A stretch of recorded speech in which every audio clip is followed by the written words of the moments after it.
ہر قسم کے روحانی جسمانی مسائل اور وظائف کے لیے پیر اقبال قریشی چینل کو سبسکرائب کریں۔ بسم اللہ الرحمن الرحیم۔ بعض اوقات انسان کے گھر سے چوری ہو جاتی ہے۔ انسان کی کوئی چیز، موبائل، گاڑی، سونا، چاندی، روپیہ، دیگر چیزیں کوئی بھی چوری ہو جاتی ہے۔ لوگ کہتے ہیں جی آپ ہمیں حساب کر کے بتائیں، ہمارے پاس آتے ہیں کہ آپ ہمیں حساب کر کے بتائیں کہ چور کون ہے، چوری کس نے کی ہے۔ پہلی بات ذہن نشین کر لیں، اس کا خاص عمل میں آپ کو دے رہا ہوں، آپ کو خود نظر آ جائے گا چور کون ہے، ایک بات۔ دوسرا، اس عمل کی وجہ سے آپ کو چوری شدہ چیز واپس ملے گی اور چور جو ہے بیمار پریشان ہوگا حد درجے زیادہ۔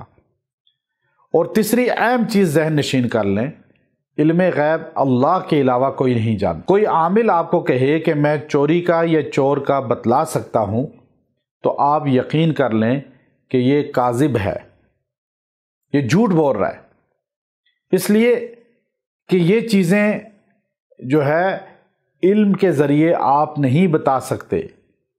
اس کا تعلق علم جنات کے ساتھ نہیں ہے، چونکہ جنات تو خود بھی علم غیب نہیں جانتے، وہ تو خود ان کو نہیں پتا کہ کل کیا ہونا ہے یا فلاں کام ہو چکا ہے۔ اس لیے یاد رکھیے میری بات، آپ عملیات کو علاج کے طور پہ استعمال کریں، جیسے ڈاکٹری کا علم ہے علاج کے طور پہ ہے، اس میں غیب کی خبریں نہیں ہیں۔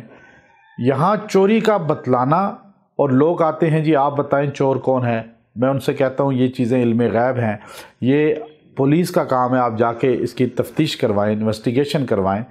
لیکن وہ کہتے ہیں جی فلاں نے تو ہمیں بتا دیا۔ میں نے کہا آپ جاؤ پھر اس پہ عمل کرو، اور وہ جھوٹ بتاتا ہے، غلط بتاتا ہے اپنی بزرگی ظاہر کرنے کے لیے، اور لوگ بھٹکتے ہیں پھرتے ہیں، فلاں فلاں شہر چھان آتے ہیں، گاڑی نظر نہیں آتی، فلاں بندہ گم ہو گیا جی فلاں جگہ ہے، وہ ادھر گھومنا شروع ہو جاتے ہیں۔ اس لیے یاد رکھیں، اگر آپ نے گمشدہ چیز کے اور اس کے چور کے متعلق، یا کوئی گمشدہ انسان ہے اس کے متعلق آپ نے پتہ کرنا ہے، تو قرآن حکیم سورہ طارق کی یہ آیت اِنَّهُ عَلَى رَجْعِهِ لَقَادِرٌ، یہ آیت کریمہ آپ 111 بار پڑھ کے رات کو سونے سے پہلے پڑھ کے دعا کر کے سو جائیں، اور 7 دن لگاتار یہ عمل کریں۔ آپ کو خواب میں بندہ بھی آ جائے گا، اور انشاءاللہ وہ بے قرار ہوگا، آپ کی چوری کی چیز وصول بھی ہو جائے گی، اور جس نے چوری کی ہے وہ حد درجے گرفت میں بھی آ جائے گا، مرض عجیب کے اندر مبتلا ہو جائے گا، اور وہ اللہ اور بندوں کی پکڑ میں بھی آ جائے گا۔ وآخر دعوانا ان الحمد للہ رب العالمین۔